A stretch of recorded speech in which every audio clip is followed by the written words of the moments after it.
Most éppen egy nagyobb lélegzetvételű videón dolgozom, és az anyaggyűjtéshez a KSH és Eurostat adatait böngészem, és közben belefutottam pár érdekes adatsorba, ezek közül mutatok be egyet nektek. Na, erre a sok számra a KSH oldalán úgy találtam, hogy a főni egyik rögeszméjével, a GDP-vel kapcsolatban keresgéltem. Jó, az első tapasztalat a KSH oldalán természetesen az, hogy a legtöbb adatsor 2022-ig tart. A további adatokat úgy kell így összekanalazni. Mondjuk lehet, hogy már annak is kell örülni, hogy nem titkosítottak mindent 10 évre. Amit láttok, az ugye kivétel, mert hogy 2023-ra is mutat adatokat.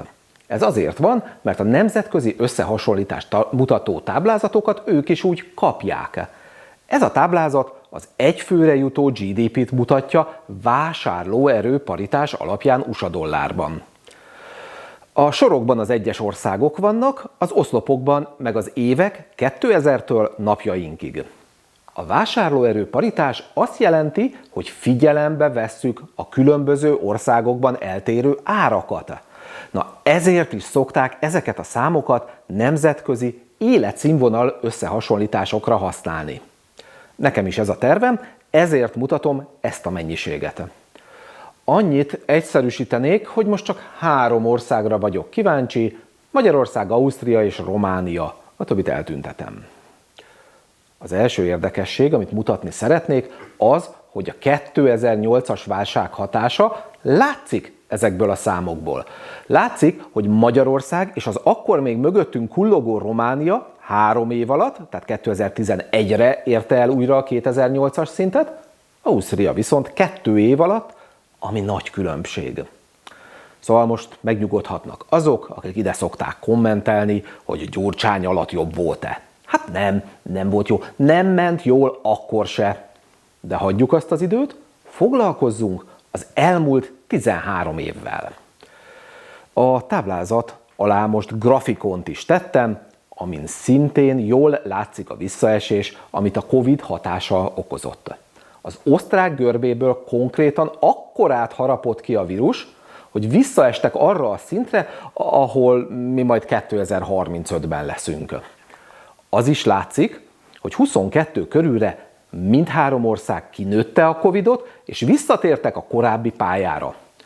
Ha a magyarországi számokat nézzük, elmondható, hogy a magyar egyfőre jutó GDP vásárlóerő paritás alapján 2019-es 22.057 dollárról 2023-ra 43.567 dollárra nőtt. Szóval tény, hogy 13 év alatt kb. Megduplázódott. És ez nem lebecsülendő teljesítmény.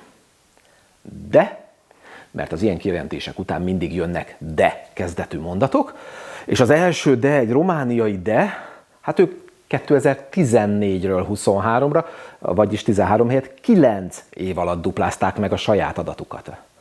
Ha az ábrára pillantunk, akkor látszik, hogy 2015 táján sikerült a lovak közé csapniuk, és komoly tempóban elkezdtek felzárkózni hazánkhoz. Ha valaki az okokra kíváncsi, azt javaslom, hogy nézze vissza a romániai híreket abból az időszakból. Olyan híreket fog találni, hogy a Laura Kövesi által vezetett korrupcióellenes ügyészség vezető politikusokat vegzál és küld börtönbe. Aki nem látja az összefüggést, az vak.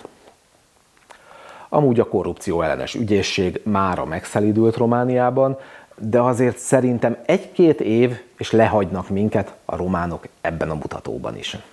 A teljes táblázatból látszana amúgy, hogy 2023-ban Horvátország ért minket utol, de ugye nem kell bevezetni az eurót. A másik kezdetű gondolat pedig Ausztria utolérésével kapcsolatos, és arról szól, hogy ha már itt a táblázat, akkor azt is megnéztem, hogy ebben a mutatóban 23-ban kb. A 2010-es Ausztria szintjén álltunk. Akitől akkor 20.000 dollárral, most pedig 24.000 dollárral vagyunk lemaradva, szóval ha valaki esetleg úgy előzne a kanyarban, annak üzenem, hogy a legsikeresebb éveink után most már 4.000 dollárral több lemaradást kell bepótolni. De mondjuk Görögországot már elhagytuk, Portugália nyakában loholunk, az olasz fejlettségi szinthez nagyon erőteljesen közeledünk. A valóság az, hogy Görögországot valóban megelőztük, de Portugáliát csak a Covid tudta a mi szintünkre lerántani. 2023-ra vissza is szerezték az előnyüket. Hát Olaszországtól pedig konstans kb. 5 évvel vagyunk lemaradva. Bluff, bluff és bluff.